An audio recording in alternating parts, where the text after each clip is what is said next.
كان نهار اللي وجدوا فيه العيد الفصح كي خرج بيلاطس أمر تاعو تصلب يسوع وخرج الروح.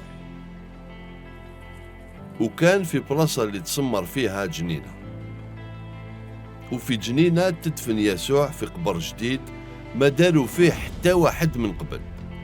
ومن بعد لفوه بالكفن من كتان تقي وطبعوا الحجرة الكبيرة وغلقوا باب القبر. أمر بيلاطس باش يحطوا عساسين عليه على خطر يسوع قال من بعد 3 أيام راح نقوم. وبعد السبت في النهار الأول من السمانة الصباح بكري قبل ما تطلع الشميسة راحت مريم المجدلية القبر، وفجأة ضربت زنزلة كبيرة، الضوء نور من السماء. كان هذا ملاك الرب اللي جا لقبر يسوع ووخر الحجر من باب القبر، وطاحوا العساسين من خوفهم ولاو للور.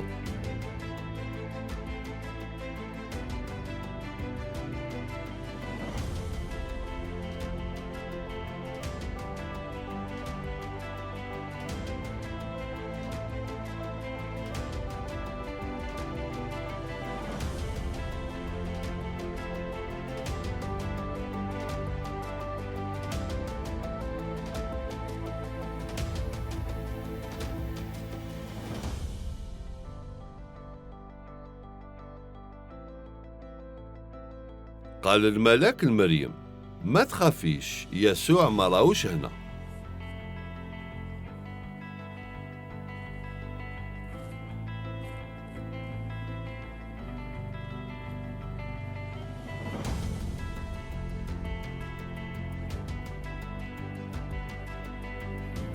وكي كانت مريم هبطت باش تشوف القبر سقسات راهم داو سيدي وما على باليش وين حطوا ربي.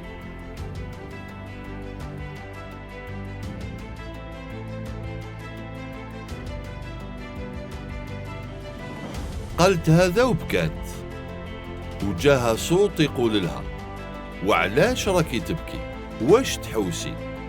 حسبت مريم أنه البستاني وقالت له يا سيدي ولا ديتو قل لي وين حطيتو. وهنا عيط لها الرجل باسمها يا مريم، ردت عليه وعرفت أنه الرب. قالت له ربوني اللي معناه يا معلم.